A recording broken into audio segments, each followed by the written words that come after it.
Ju përshëndes të gjithëve nga studio e lajmeve në televizionin kombëtar Klan News. Do të jemi së bashku në këtë edicion informativ të orës 9. Do të flasim së pari për zhvillimet në Kosovë, duke qenë se kuvendi nuk arriti dot të zgjidhte presidentin dhe në afatin e përcaktuar nga gjykata kushtetuese atje. Megjithatë, për më shumë informacione se çfarë do të ndodhë më tej, do të lidhemi drejt për drejt në këto momente me gazetaren ton Blerta Dalloshi Berisha. Blerta, të përshëndes.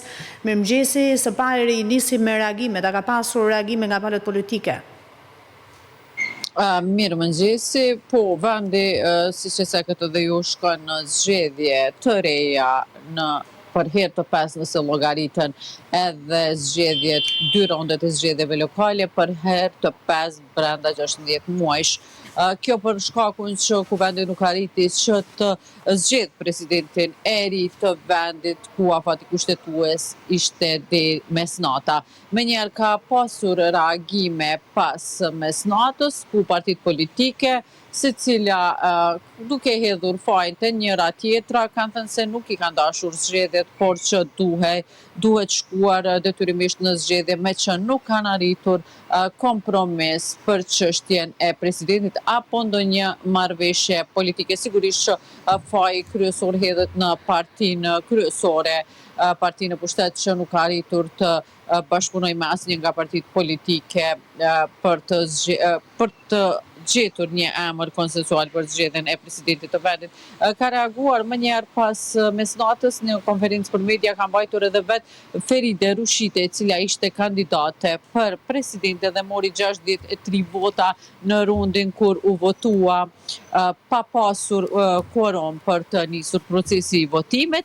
Ajo tha se ka pranuar që të jetë kandidate vetëm për të dalë nga ngërshi politik dhe se nuk ka ambicie politike dhe do t'i kthehet organizatave jo qeveritare ashtu siç kishte punuar deri më tash.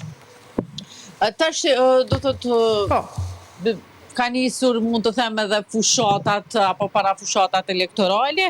Mbetet të shihet se kur do të caktohet edhe data e zgjedhjeve. Ushtruesja e detyrës së presidentes sigurisht që do t'i ftoj partitë politike për të caktuar një datë të zgjedhjeve, ndërsa 7 qershori është afati I fundit kushtetues për të caktuar datën e zgjedhjeve. Gjithsesi është ende herët për të folur dhe për të thënë një datë paktën se çfarë mund flitet, mund të jetë në limite në ditën afër ditës 44 apo 45 apo ndoshta do të jetë më herët. Edhe më herët. Megjithatë, duke nisur nga praktikat e mëhershme dhe duke nisur nga fakti që Komisioni Qendror I Zgjedhjeve duhet përgatitur për këto zgjedhje dhe duke pasur parasysh fakti që brenda 16 muajsh pas palë zgjedhje, sigurisht që besoj që krerët e partive politike do të kemë parasysh edhe këtë fakt dhe dy mundësitë e fundit janë ose 7 qershori ose një javë më herët. Qartë, Blerta, të falenderoj për raportimin tënd nga Prishtina lidhur me këtë çështje. Ndërkohë ne do të ecim më tej, hapet për qarkullimin e mjeteve segmenti Tiranë mbi kalimi Qafkashar, ndërsa brenda vitit prit të nisë edhe puna deri në Durrës. Së shpejti pritet edhe të shpallet fituesi I aksit rrugor Milot Balltren. Segmenti I zgjeruar I autostradës Tiranë-Durrës deri te mbikalimi I Rinasit është hapur plotësisht për qarkullimin e mjeteve. Kryeministri Edi Rama I shoqëruar nga Ministri I Infrastrukturës dhe Energjisë Enea Karakaçi inspektoi këtë segment rrugor I cili ka kaluar tashmë në një autostradë të kategorisë A, pasi janë shtuar 2 korsi të reja, ndërsa pritet vijimi I fazës së tretë. Është rruga automobilistike më e ngarkuar në Shqipëri. Është bashkimi I 3 fazave, rreth 7 kilometra të kontraktuara në këtë rrugë. Ndërkohë ne jemi duke punuar dhe kemi të kontraktuar tashmë dhe një fazë të tretë, që fillon nga mbikalimi I Rinasit dhe shkon deri në mbikalimin e Laknasit. Dhe projekti parashikon edhe hyrjet dhe bërjet e rampave të reja në aeroportin e Rinasit. Në fokus të qeverisë është dhe avancimi I projekteve të reja madhore. Ministri Karakaçi theksoi se në javët në vijim pritet dalja e fituesit të garës së segmentit Milot Balltren, pjesë e korridorit blu. I kemi dhënë përparësi, ajo është një rrugë që bën edhe shpërjen e shpyrjen e qyteteve të Veriut, kryesisht Shkodrës dhe Lezhës, dhe është procedurë që ne e kemi me shumë prioritet. Mendojmë që jemi në rrugët finale, pra është duke u përmbyllur vlerësimi dhe do kemi një shkallë fituesi, besoj për maksimumi 2 javë diçka e tillë, sepse jemi të gjithë në fazën përmbyllëse.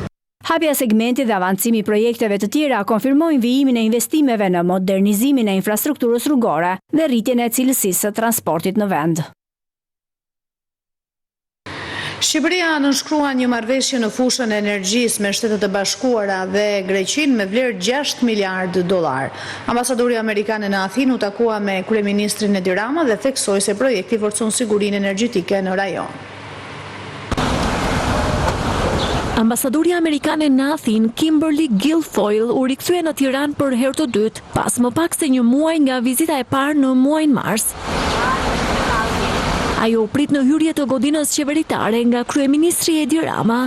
Diplomatia amerikane mori pjesë në nënshkrimin e memorandumit për zhvillimin e hubit energjetik të Vlorës dhe marrëveshjen e partneritetit strategjik Shqipëri-Shtetet e Bashkuara për sigurinë energjetike. Projekti parashikon një investim prej $6 miliardë në Vlorë për furnizimin e Europës jugore me gaz të lëngshëm nga SBA-t. Në fjalën e saj, ambasadore amerikane në Athinë foli për rëndësinë e kësaj marrëveshje trilaterale. Ka dy marrëveshje shumë të rëndësishme që po nënshkruhen sot, që është marrëveshja i $6 miliardë për gazin e lëngshëm natyror, që tregon se Shqipëria po luan gjithmonë një rol në rritje si një ndërlidhës në Ballkanin Perëndimor.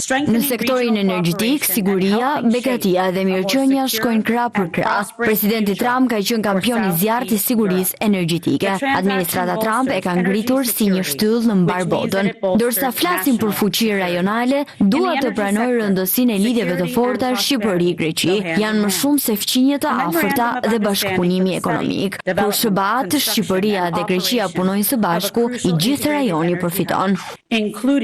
Ndërsa bëri një përmbledhje të ecurisë së sektorit për gjatë viteve të fundit, kryeministri e cilësoi këtë marrëveshje një moment të rëndësishëm sa i përket partneritetit strategjik me Shtetet e Bashkuara.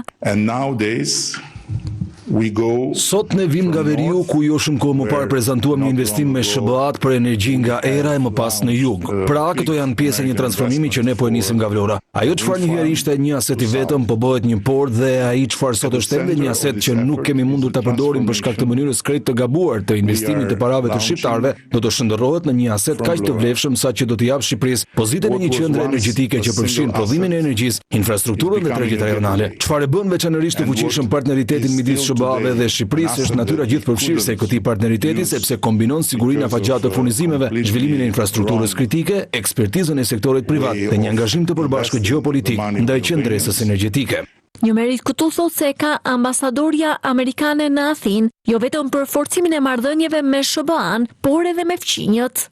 Vim të personit të cilit i detyrohem një shprehje mjaft të thellë mirënjohje, ambasadores Guilfoyle, që ka po ashtu meritën që të mos na bëjë të ndihemi jetim, sepse që prej një kohe nuk e di sa të gjatë, nuk kemi një ambasador këtu, por faljush ne kemi një aleat shumë të fortë që edhe pse ka qëllim të shërbejë në Greqi, është qartësisht më ambicioze se sa brenda kufirit grek. Kështu që faleminderit ambasadore për këtë përpjekje që e keni shtyrë kaq fort, që të siguroheni në lidhjet e marrëdhënieve tona me qeverinë e SBA-ve të dalin edhe më të forta me rezultate të pjekura.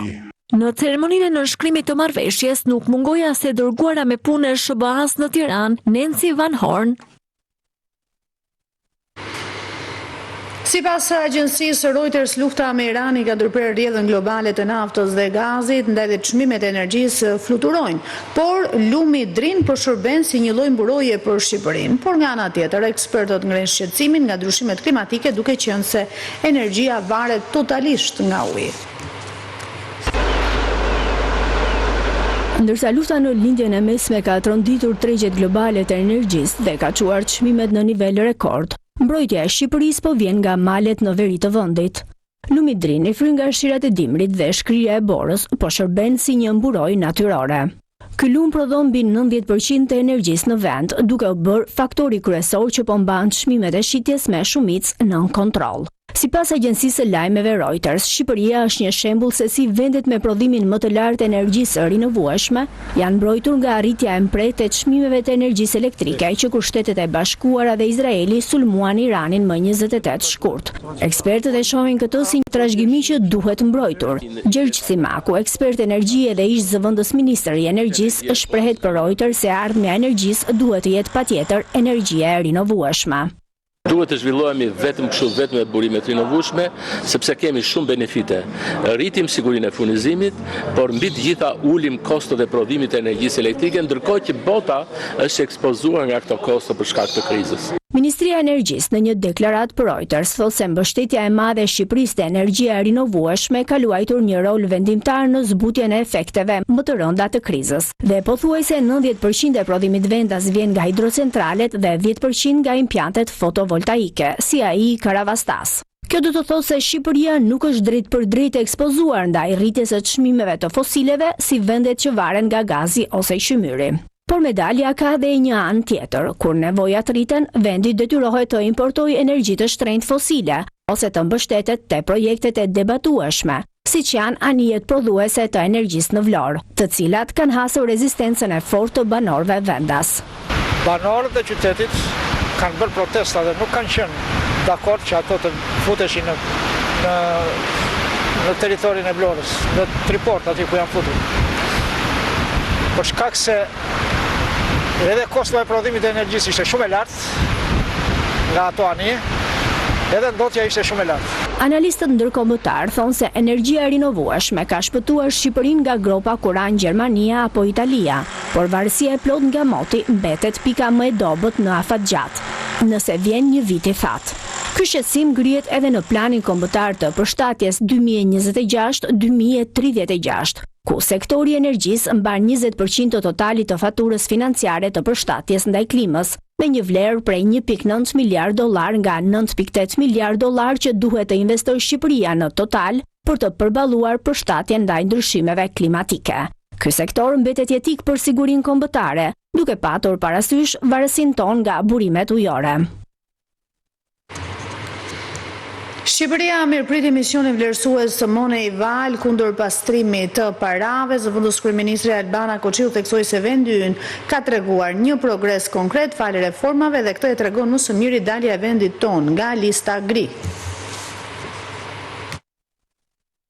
Në vitin 2023, Shqipëria doli nga lista gri e vendeve problematike për pastrimin e parave, një hap pozitiv, sidomos kur vendet e tjera, përfshirë dhe ato në Europë, mbeten ende pjesë e saj. Si pjesë e raundit të 6 të vlerësimeve dhe reformave, një ekip përfaqësuesish nga Komiteti i Ekspertëve të Moneyval zhvilloi një vizitë në Shqipëri së fundmi. Në fokus ishte vlerësimi dhe zbatimi nga vendi ynë i standardeve ndërkombëtare në parandalimin e pastrimit të parave në përputhje me metodologjinë dhe standardet e rishikuara të FTAF-s, Task Force-s financiare. Formalizimi i ekonomisë, avancimi i qeverisë në luftën kundër pastrimit parave, është përkthyer tashmë në më shumë besim dhe investime brenda sistemit bankar. Një tjetër prioritet është ulja e përdorimit të keshit dhe kalimi drejt një ekonomie digjitale dhe të gjurmueshme, duke ndërtuar një sistem financiar më të fortë, më transparent dhe plotësisht në përputhje me standardet europiane. Ekipi i vlerësimit të Moneyval u takua me përfaqësues të agjencive kryesore në vendin tonë, duke përfshirë ministritë, autoritetet e zbatimit të ligjit dhe mbikëqyrjes, si dhe agjencitë e tjera operative. Ndërkohë, raporti dhe vlerësimet e tyre janë planifikuar për diskutim dhe miratim në mbledhjen e Moneyval në fund të vitit 2026.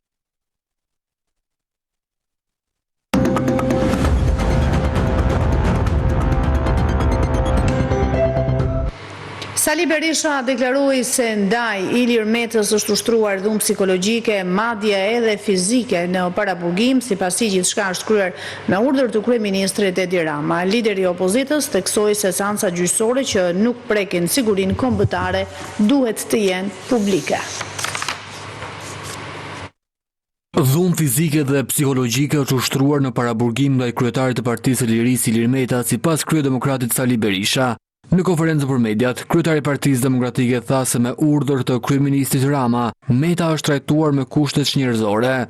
Trajtimi çnjerëzor i kryetarit të Partisë së Lirisë Ilir Meta, akt i hakmarrjes primitive të Edi Ramës. Gjatë këtyre 17 muajve në burg, ndaj Ilir Metës është ushtruar dhunë dhe terror psikologjik, periodik, madje dhe fizik. Partia Demokratike i bën thirrje Komitetit Antitortur të Këshillit të Europës të ndërhyjë me urgjencë ndaj akteve të hakmarrjes primitive ndaj Ilir Metës. Përveç rasteve kur hetimet prekin sigurinë kombëtare, Berisha tha se seancat gjyqësore duhet të jenë publike. Kam bindjen më thellë se çdo seancë, përjashtua ato të cilat kanë sekrete të sigurisë dhe mbrojtjes vendit, duhet të jenë publike dhe vetëm publike. Kjo është një normë për çdo vend të lirë. I konfirmuar si kandidat për kryetar të Partisë Demokratike në zgjedhjet e 23 majit, Berisha tha se është i vetmi që mund të qëndrojë përballë qeverisë, e cila realizon vetëm farsa elektorale. Në këtë parti po votohet. Në një kohë kur partia e krimit nuk ka njeri që mund thotë se ka hedhur një vot. Unë u them shqiptarëve do mbroj votën. Ata që duhet zgjedhje duhet përmbysin diktatorin. Ata të cilët besojnë se mund të ketë zgjedhje në diktaturë, ata mashtrojnë vetën e tyre dhe bëjnë lojën e diktatorit. Lideri i opozitës pati edhe një koment për debatet mes kryeministit Rama dhe deputetes Elisa Spiropali në mbledhjen e grupit parlamentar të Partisë Socialiste. Ajo parti sot është më shumë se kur parti krimi. Partia dhe qeveria janë lubizuar përfundimisht. Janë gramat e fundit të një regjimi që bën gjithçka për të mbajtur në këmbë. Kryetari i Partisë Demokratike thotë se vetëm protestat paqësorë të vazhdueshme mund të rrëzojnë qeverinë Rama, ndërsa e cilëson tubimin që do të zhvillohet më 8 maj si një tjetër hap drejt rrëzimit të mazhorancës. Socialistët dhe demokratët ndajnë qëndrime të ndryshme sa i përket reformës territoriale. Për Partinë Socialiste rëndësi ka përmirësimi i shërbimeve për qytetarët, ndërsa Partia Demokratike këmbgul në shtimin e numrit të bashkive. Ndasitë që kanë për ndarjen e re administrative territoriale përfaqësuesit e majorancës dhe opozitës i vijuan edhe nga Elbasani gjatë turit të dëgjesave me qytetarët. Socialistët thonë se diskutimi për këtë reformë nuk duhet të nisë nga kufijt, por nga shërbimi për qytetarët, ndërsa demokratët këmbgulin se kjo gjë arrihet përmes shtimit të numrit të bashkive. Ta fokusojmë jo aq tek territori, sa tek çfarë funksionesh dhe çfarë mjetesh i duhen bashkive. Ky rol i pushtetit vendor duhet patjetër të shoqërohet edhe me një ndryshim të hartës territoriale, që ky pushtet lokal, ky pushtet vendor të jetë afër tyre, t'i shërbejë atyre, t'i jap llogari para tyre, kujdeset për ta, por sigurisht të ketë dhe autoritetin dhe mundësinë që t'i ofrojë të gjitha këto shërbime. Ndryshe nga demokratët që thonë se në tryez nuk i ka sjell as pak Bashkimi Evropian, por nevoja pas reformës së dështuar të 2014 dhe ndryshimeve të bëra më 2015, ligjvënësit socialist pretendojnë se pas integrimit të vendit në Union, bashkitë do të kenë një rol kyç në përfitimin e fondeve nga dy programet, ai i koezionit dhe fondeve strukturore. Do jenë mekanizma që do japin mundësi Shqipërisë të zhvillojë element territorit të saj nëpërmjet tërheqjes së këtyre financimeve bashkimor evropian.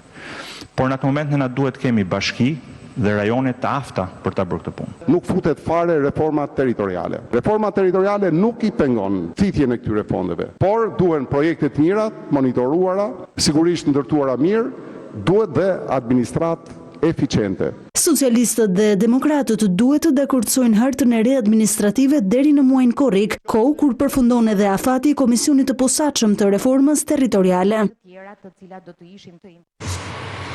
Në një koment të gjatë në rrjetet sociale, deputetja socialiste Elisa Spiropali ka sfiduar kryeministrin Edi Rama që ta përjashtojë nga grupi parlamentar. Ajo thotë se kritikat e saj për qeverisjen nuk janë sulme ndaj Partisë Socialiste. Ish-ministri e jashtme Elisa Spiropali ka sfiduar kryeministrin Edi Rama pas debateve të ndodhura në mbledhjen e të hënës në grupin parlamentar, kur Rama i troqi vëmendjen për qëndrimet e saj publike të mbajtura pas shkarkimit si ministre. Spiropali publikisht i kërkon ta përjashtojë, ashtu si ai e kërcënoi se do të bënte nëse vijonte me të njëjtën linjë kritikash në rrjetet sociale. Me një status të gjatë që e titullon më përjashto, Spiropali rreshton të gjitha argumentat pse mendon se debati dhe kritikat për qeverisjen nuk mund të përballen me kërcënime për mbyllje goje. Nëse qëndrimi im për mënyrën si po funksionon partia, qeveria, shteti, konsiderohet arsye për përjashtim, atëherë po e them qetë dhe qartë, më përjashto. Mungesën në parlament gjatë votimit për kërkesën e SPAK-ut për imunitetin e ish zëvendës kryeministres Belinda Balluku, fakt që Rama ja kujtoi në mbledhjen e grupit, Spiro Pali e cilëson refuzim për të votuar në mënyrë të automatizuar. Kur refuzohet bindja si ritual, nuk po mbrohet uniteti, por po kërkohet nënshtrim. Nëse edhe këtë e kam gabim, më përjashto. Ish-ministre shkruan se kërcënimet për përjashtim nuk e shqetësojnë aq shumë, sesa e shqetëson normalizimi i idesë se një parti mund të funksionojë përmes frikës. Nëse nuk respektohet e drejta të flas, madje edhe të bërtas, kur familja ime politike fillon të ketë frikë nga fjala, nuk ka dilem, zgjidhja është një, më përjashto. Kritikat publike të Spiro Palit për qeverisjen erdhën menjëherë pasi Edi Rama vendosi ta largojë nga kabineti qeveritar si ministre e jashtme, pa u mbushur 6 muaj në këtë post.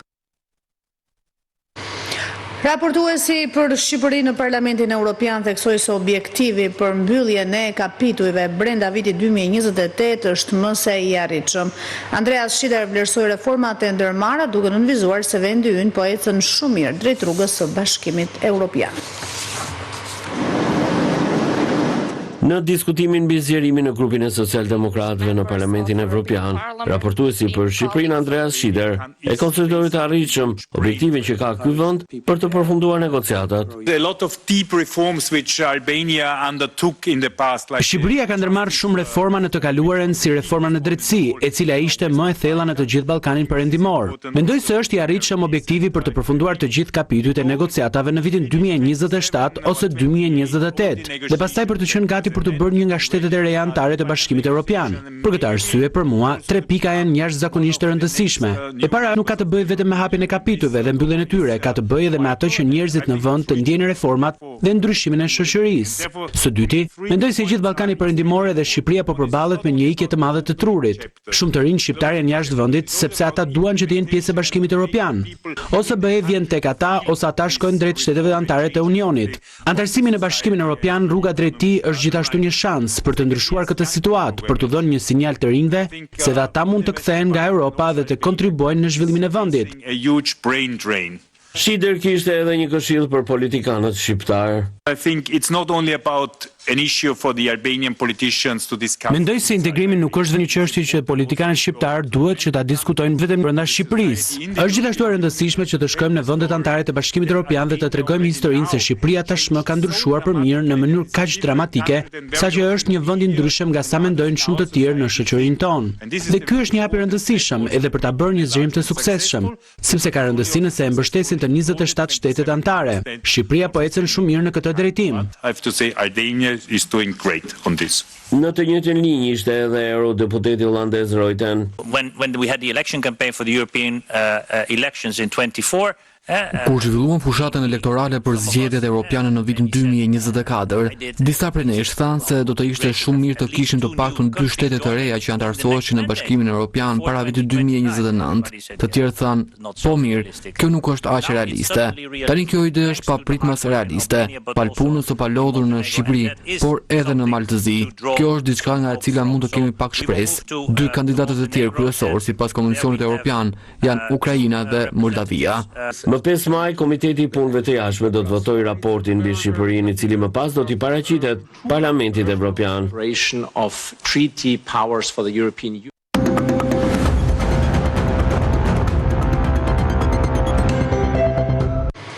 Gjendet automjeti autorëve që vranë çiftin e bashkëshortëve në Ballëdren të Lezhës, numri personave në kërkim nga policia ka shkuar në 4. Nga kjo makinë Volkswagen Polo u qëllua me armë zjarri në drejtim të çiftit të bashkëshortëve Kreshnike Gentiana Mujeci në fshatin Ballëdren të Lezhës. Ajo gjet në oborin e një banese në fshatin Torovic, ndërsa ishte fshehur nga 22 vjeçari Besnik Kolndreu, i akuzuar si bashkëpunëtor në këtë atentat.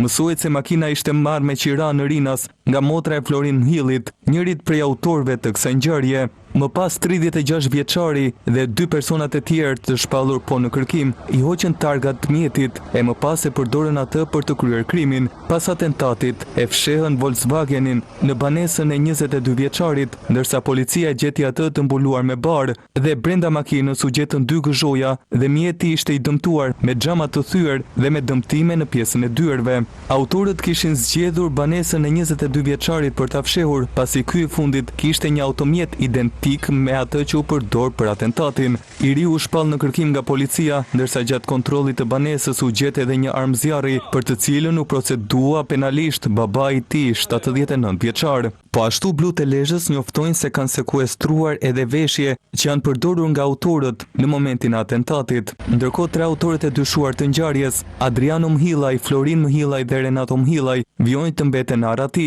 Ky fundit është djali i Genc Mhillajt, i vrarë në vitin 2016 nga një kushëri i Kreshnik Mujecit, i cili mbeti i vrarë në këtë atentat. Atentatorët përdoren gjithashtu edhe një mjet tjetër tip Audi, me të cilin i bën prit çiftit të bashkëshortëve. Ngjarja sipas policisë ka ndodhur për shkak të hakmarrjes, pasi 42 vjeçari Genc Mhillaj është vrarë nga kushëriri i Kreshnik Mujecit, Jozef Mujeci, në tetor të vitit 2016.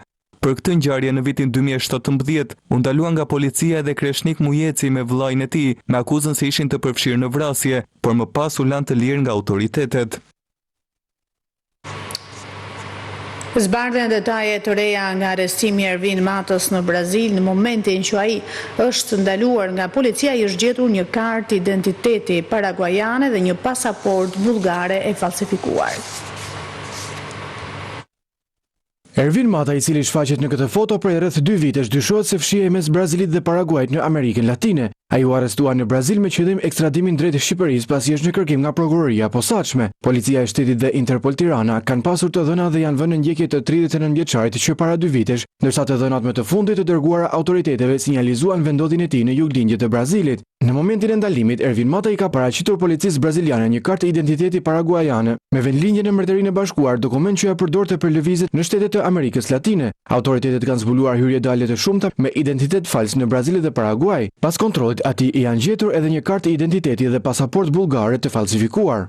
Pas ndalimit, të dhënat e tij dhe fotografia i janë dërguar Interpol Tiranës, të cilët konfirmuan për identitetin e 39 vjeçarit. Pas konfirmimit, Ervin Matës i është komunikuar arrestimi, ndërsa tashmë vijojnë procedurat e ekstradimit në Shqipëri. Ervin Mata ndodhi në kërkim ndërkombëtar prej nëntorit të vitit 2023 me urdhër të SPAK si pjesë e një grupi të strukturuar kriminal të dyshuar për trafik ndërkombëtar të kokainës. Mata dyshohet se ka koordinuar aktivitetin e grupit për trafikimin e rreth 240 kilogrameve kokainë në shtator të vitit 2020. Gjykata e posaçme i ka caktuar 39 vjeçarit në vitin 2023 masën e sigurisë arrest në burg për trafikim të lëndëve narkotike në kuadër të grupit të strukturuar kriminal si dhe pjesëmarrje në organizata kriminale.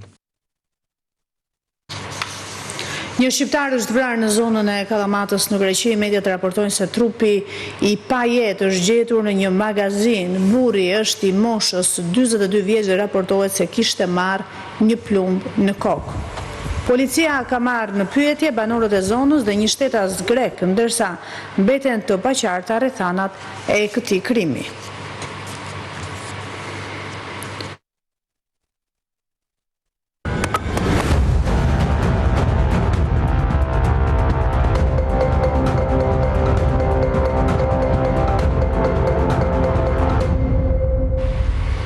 Qyteti i Gjirokastrës ka mundësinë që të njihet nga afër me udhëtimin shekullor të historisë financiare dhe kombëtare, monedha dhe kartmonedha të radha, dokumente arkivore dhe objektet shfaqen për publikun në ekspozitën organizuar nga Banka e Shqipërisë në bashkëpunim edhe me Institutin Italian të Kulturës.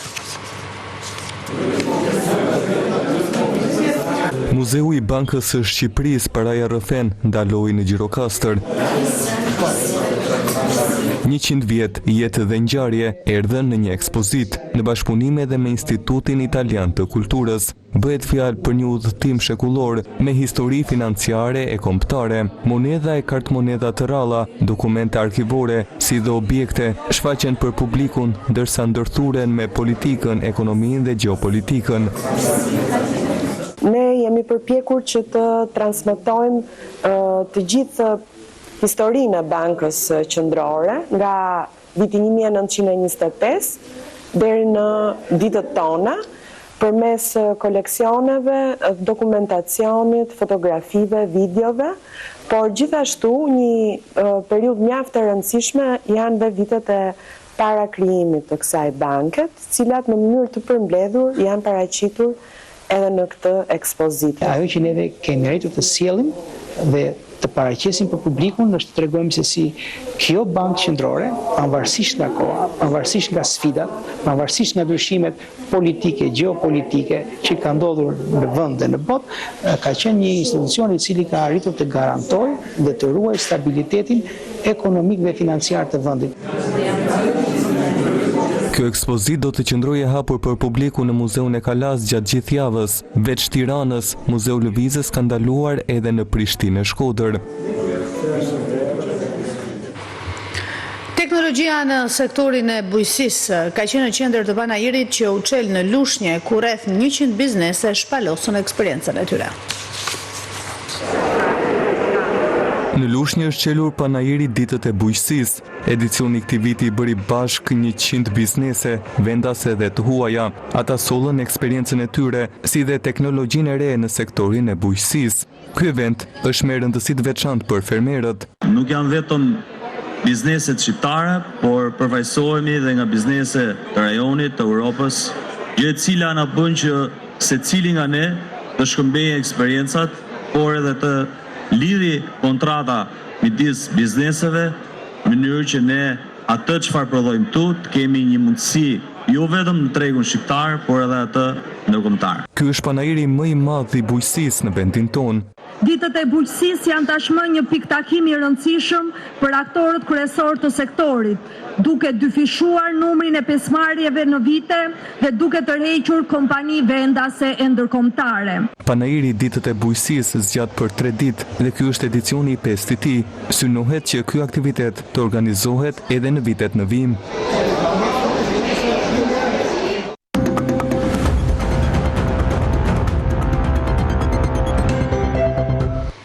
Muzeu Arkeologjik i Durrësit ka çelur dyert për vizitorët pas përfundimit të restaurimit. Në këtë ceremoni të veçantë mori pjesë Kryeministri Edi Rama dhe ambasadori i Bashkimit Evropian në Tiranë, Gonzato. Muzeu Arkeologjik i Durrësit ka rihapur dyert për vizitorët vendas dhe të huaj me një konceptim komplet të ri dhe funksional në 3 katet e tij pas restaurimit të fundit me fondet e Bashkimit Evropian. Rikthimi i mozaikut të famshëm Bukuroshja e Durrësit në qytetin ku ai u zbulua jep restaurimit të muzeut një tjetër vlerë. Kryeministri Rama falenderoi Bashkimin Evropian për ndihmën që kanë dhënë për jetëzimin e monumenteve dhe muzeve të dëmtuara nga tërmeti i muajit nëntor të vitit 2019. Një ringritje e cila u bë e mundur fal solidaritetit dhe bashkëpunimit të ngushtë me Bashkimin Evropian, i cili na vuri në dispozicion programin EU for Culture dhe ne bëm gjithçka në takonte që me projektet e duhura, me vullnetin e duhur, të çonim përpara dhe të vazhdojmë të çojmë përpara, sepse ka ende disa objekte që janë në proces, një punë transformuese e cila flet vetë, siç flet qysh në pamjen e tij të jashtme ky muze, që së brendshmi është krijuar duke pasuruar linjën muzeale dhe duke e sjell krejt muzeun në një nivel të ri.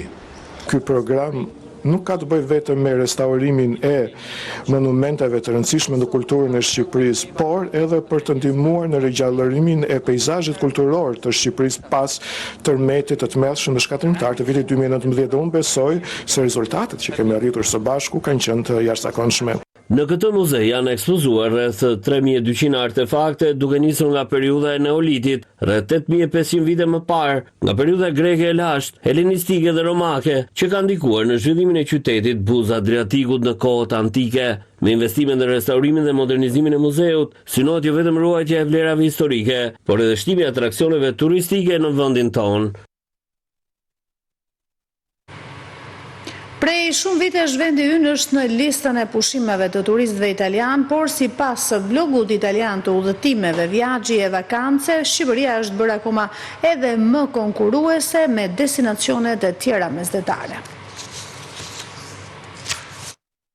Shqipëria është një destinacion gjithnjë më tërheqës për udhëtarët italianë që kërkojnë det, natyrë, qytete historike dhe çmime që mbeten konkurruese krahasuar me destinacionet e tjera mesdhetare. Kështu nis artikulli blogut italian të udhëtimeve Viaggi e Vacanze për Shqipërinë. Afërsia e saj gjeografike, lidhje direkte ajrore dhe mundësia për të organizuar një larmi të shumtë itineraresh e bëjnë vendin të përshtatshëm si për pushime në plazh, ashtu edhe për një udhëtim nëpër fshatra, male, vende arkeologjike dhe për të provuar kuzhinën lokale. Viaggi e Vacanze shkruan në sugjerimin për vizitorit italian se pika e parë hyrjes për shumë italianë është Tirana, një kryeqytet energjik, plot ngjyra dhe më interesant nga sa imagjinohet shpesh. Sheshi Skënderbej, muze që lidhen me historinë e vendit dhe baret e restorantet moderne ju lejojnë t'i kushtoni të paktën një ose 2 ditë qytetit. Ndërsa për ata që duan historinë dhe trashëgimin kulturore, Berati dhe Gjirokastra me qendrat e tyre historike janë të listuara si vende të trashëgimisë botërore të UNESCO-s, si shembuj të arkitekturës urbane të epokës osmane me shtëpi tradicionale, kështjella, rrugë prej guri dhe pamje shumë breslënse. Një tjetër arsye pse italianët duhet të vizitojnë Shqipërinë sipas blogut Viaggi e Vacanze është edhe vija bregdetare e Adriatikut dhe Jonit, duke nisur me Durrësin shumë afër Tiranës dhe i përshtatshëm për ata që mbërrin me traget nga Italia. Riviera shqiptare ofron një larmi të gjerë plazhesh, nga vend pushime të gjalla si Saranda dhe Ksamili deri te zona më të egra për rreth Himares, Borshit apo Dërmiut. Gjatë Korrikut dhe Gushtit, zonat më të njohura mund të mbushen me njerëz, kështu që qershori dhe shtatori janë shpesh më të këndshme për ata që kërkojnë temperatura verore, por më pak fluks turistësh. Në përmbyllje të artikullit, blogu Viaggi e Vacanze shkruan se kuzhina shqiptare është një nga arsyet më të këndshme për të vizituar vendin, pasi ofron një larmishmëri produktesh që nga ato tradicionale deri tek produktet e detit.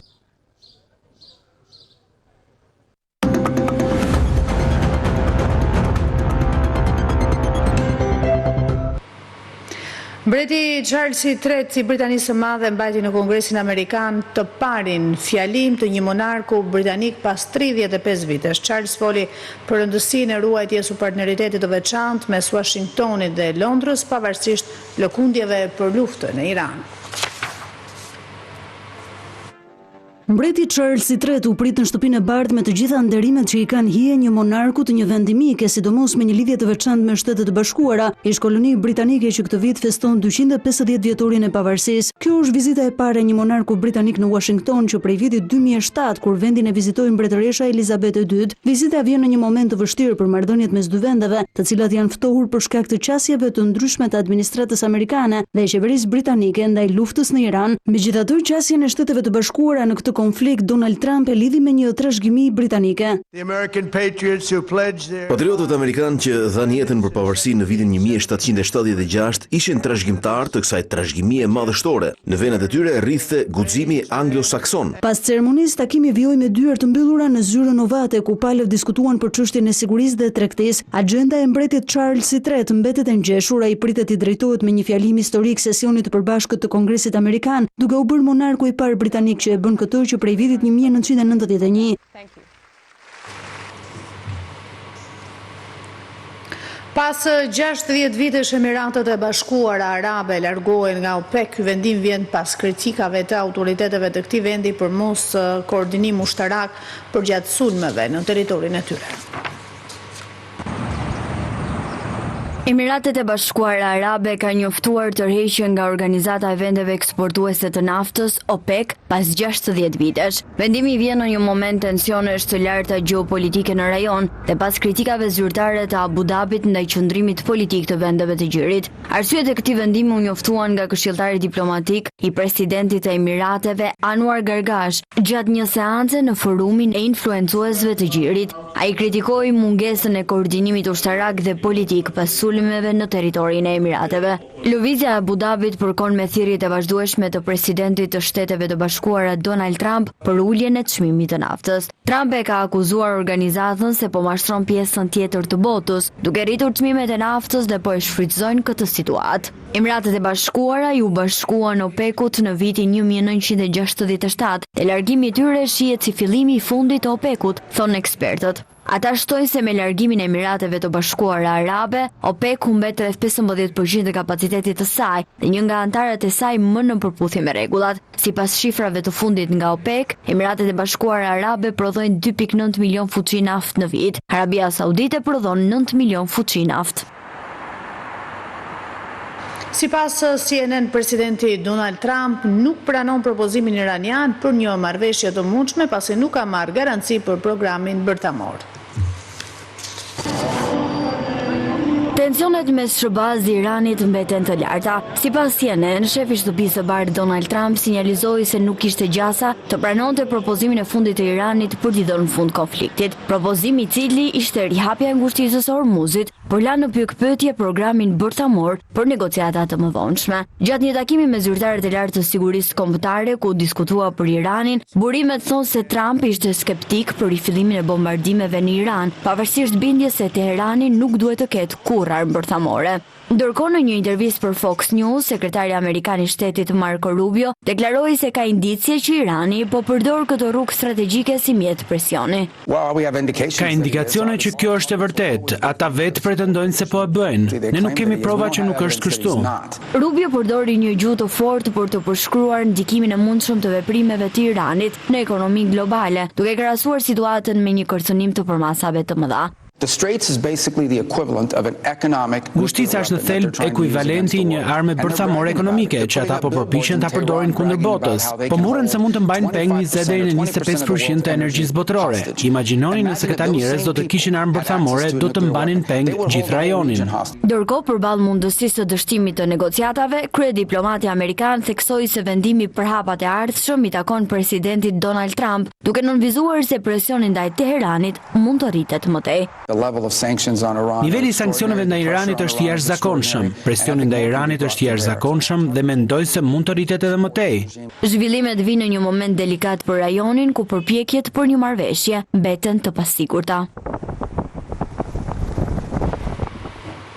Vion përplasja mes Shteteve të Bashkuara të Amerikës dhe vendeve europiane, kancelari i Gjermanisë ka kritikuar qasjen e Washingtonit në bisedimet me Iranin. Kancelari i Gjermanisë Friedrich Merz në një deklaratë të pazakontë ka kritikuar ashtë për qasjen e Shteteve të Bashkuara ndaj luftës në Iran, duke cilësuar situatën si poshtëruese për Washingtonin. Merz u shpreh se Irani po manovron me sukses në negociata, duke zvarritur procesin pa rezultate konkrete. Iranianët janë dukshëm shumë të aftë në negociata, ose më saktë, shumë të aftë për të mos negociuar fare, duke lënë amerikanët të udhtojnë deri në Islamabad dhe të kthehen pas një rezultat. Një kombitër po poshtërohet nga udhëheqja iraniane, veçanërisht nga garda revolucionare. Shpresoj që kjo të përfundojë sa më shpejt. Komentet e tij vijnë në një moment kur marrëdhëniet mes SBA-s dhe aleatëve europian të NATO-s janë të tensionuara. Presidenti amerikan Donald Trump vazhdimisht ka kritikuar aleatët e NATO-s për mungesë angazhimi ushtarak në hapjen e ngushticës së Hormuzit, ndërsa anëtarët e aleancës theksojnë se zgjidhja duhet të jepet përmes dialogut dhe diplomacisë. Ministri i jashtëm i Iranit pas takimit me presidentin Putin ka deklaruar se Moska është partner strategjik i Teheranit. Ministri i jashtëm i Iranit Abbas Araghchi ka vlerësuar marrëdhëniet me Rusin, duke e cilësuar si një partner të fortë strategjik në një kohë ku tensionet dhe pasiguria janë të pranishme në lindjen e mesme.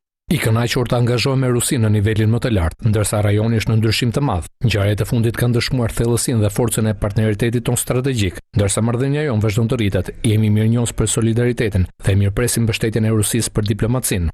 Kjo deklaratë u postua nga diplomati iranian në X pas një takimi që ai zhvilloi në Moskë me presidentin e Rusisë. Vladimir Putin u zotua se vendi i tij do të mbetet një aleate e fortë i Iranit përballë sfidave dhe vlerësoi guximin me të cilin Teherani po u bën ballë sulmeve, ndërsa theksoi se diplomacia është më e rëndësishmja. Nga ana tjetër, zëdhënësi i Kremlinit Dmitri Peskov deklaroi se Rusia është gati të ndërmjetësojë në negociatat e ardhshme midis Iranit dhe SBA-s. Por ky takim, në duke i mbështetur në diplomaci, ka ngritur dyshime në vërtetësinë e Kremlinit, pasi diplomatët rusë theksuan se dialogu është çelësi për një paqe të qëndrueshme, shkruajnë mediat ndërkombëtare. Sipas ekspertëve, Moska është hetur të tregojë se është ende një lojtare në lindjen e mesme dhe ka ndarë informacione inteligjencë me Iranin. Shkojmë në publicitet.